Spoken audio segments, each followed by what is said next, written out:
அனைவருக்கும் வணக்கம். மனிதர்களாக பிறந்த அனைவருமே அடைய முயற்சிக்க வேண்டிய ஒரு மேன்மையான நிலை ஞானம். தவ வாழ்க்கையை மேற்கொள்வர்களும் ஆன்மீக தேடலில் இருப்பவர்களுக்குமே சுலபத்தில் வந்துருவார் முருகன். அப்படி அந்த முருகப்பெருமான் ஞானத்தின் வடிவமாக கோவில் கொண்டிருக்கக்கூடிய புனிதமான தலம்தான் பழனிமலை தண்டாயுதபாணி திருக்கோவில். இந்த கோவிலில் நடக்கக்கூடிய பல மர்மமான தகவலை பற்றி இன்னைக்கு நம்ம இந்த வீடியோவில் தெரிஞ்சுக்கலாம். இந்த வீடியோ ரொம்பவே பயனுள்ளதாக இருக்கும், அதனால் கடைசி வரைக்கும் ஸ்கிப் பண்ணாமல் பாருங்கள். இது வரைக்கும் நம்ம சேனலை நீங்கள் இன்னும் சப்ஸ்கிரைப் பண்ணலைன்னா மறக்காமல் சப்ஸ்கிரைப் பண்ணிவிடுங்க.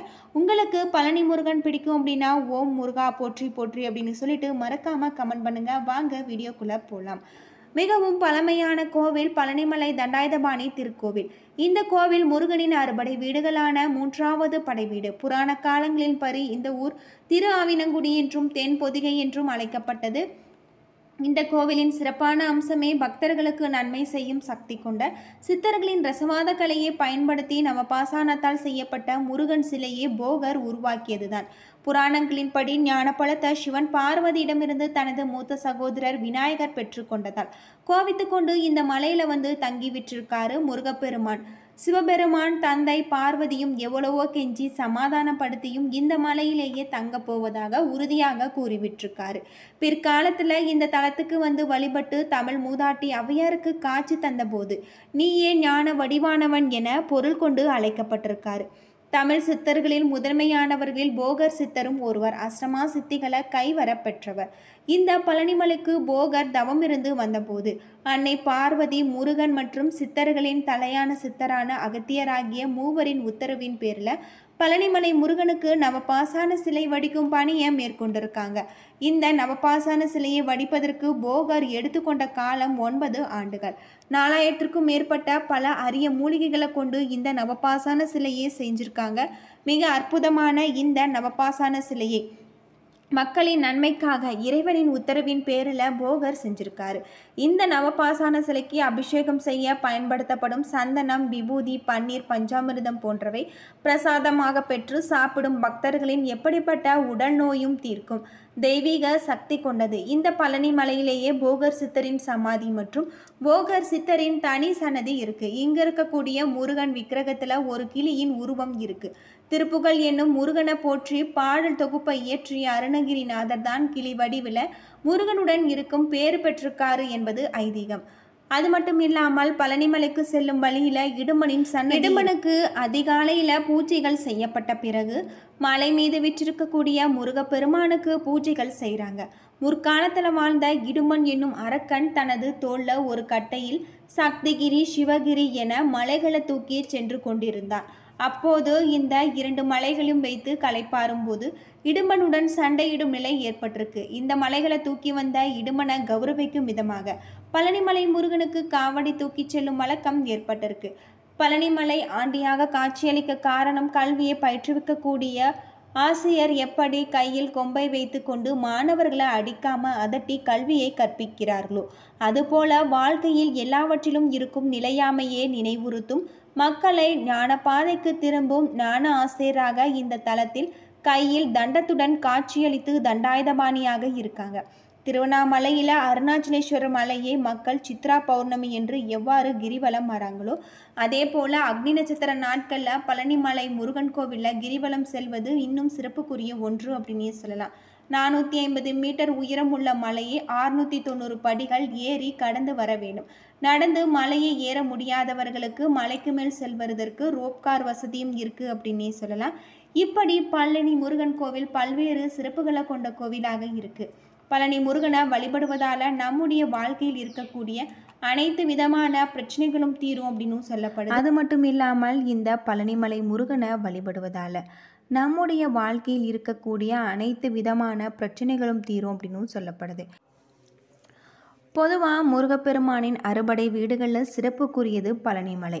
5 தலங்களில் சுப்பிரமணியன் என்ற பெயருடன் அருள்பாலிக்கும் முருகன் இந்த தலத்தில் மட்டுமே கையில் தண்டத்துடன் தண்டாயுதபாணி என்ற திருநாமத்துடன் காட்சி தரதாக சொல்லப்படுது. அது மட்டும் இல்லாமல் பழனி முருகன் கோவிலில் மூலவர் சிலை பல விதமான மூலிகைகளை கொண்டு போகர் தனது கையால் செய்த சிலையாகும். ஆனால் இந்த முருகனின் தலையில் இருக்கும் ருத்ராட்சம் மாலை, கண், மூக்கு, வாய், கைவிரல்கள் என அனைத்தும் உளி கொண்டு செதுக்கியது போல காட்சி தருவது இந்த சிலையின் மற்றொரு தனி சிறப்பு அப்படின்னே சொல்லலாம். பழனி மலையில் மூலவராக வீற்றிருக்கக்கூடிய தண்டாயுதபாணி சுவாமியின் சிலை நவபாசானத்தால் ஆனது. இந்த போகர் சித்தரால் இது உருவாக்கப்பட்டது என்பது அனைவருக்கும் தெரியும். ஆனால் இந்த நவபாசான சிலை உருவாக்கப்பட்டது கிட்டத்தட்ட 2500 ஆண்டுகளுக்கு முன்பு உருவாக்கப்பட்ட ஒரு சிலை இன்று வரை மருத்துவ குணம் மாறாமல் இருப்பது பழனிமலை சிலை பல்வேறு சிறப்புகளை கொண்டிருக்கக்கூடிய ஒரு தகவலாக சொல்லப்படுது. பொதுவாக பாசனம் என்றால் விஷத்தன்மை கொண்ட பொருள் என்பது அர்த்தம். 9 வகையான விஷத்தன்மை கொண்டது பொருட்களை பிரசாதமாக வைத்து செய்யப்பட்டதே நவபாசான சிலை. பாசனம் என்பது மொத்தம் 64 வகையானது. இவற்றில் நீலி என்ற பாசனம் மற்ற 63 வகையான பாசனங்களின் நச்சுத்தன்மையை குறித்து விடும் அப்படின்னு சொல்லப்படுது. அது மட்டும் இல்லாமல் இந்த நவபாசான சிலை 9 வகையான பொருட்கள் மட்டுமல்ல, 4000த்திற்கும் மேற்பட்ட மூலிகைகளால் செய்யப்பட்டது. அது மட்டும் இல்லாமல் இவை பொதுவாக நவபாசானம் என குறிப்பிடப்படுது. தெய்வ உத்தரவின் பேரில் போகர் சித்தர் இந்த நவபாசான சிலையை செய்ததாக சொல்லப்பட்டிருக்கு. இந்த நவபாசான சிலையை செய்வதற்கு போகர் எடுத்துக்கொண்ட கால அளவு 9 ஆண்டுகள்.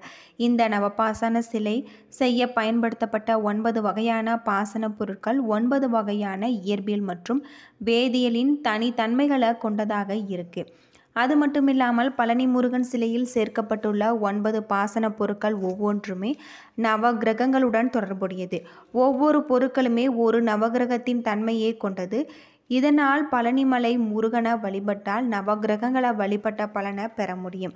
நவகிரகங்களின் தோஷங்களும் பழனிமலை முருகனை வழிபட்டால் நீங்கிவிடும். பழனிமலை தண்டாயுதபாணி சிலைக்கு ஒரு நாளைக்கு 6 முறை அபிஷேகம் நடைபெறுது.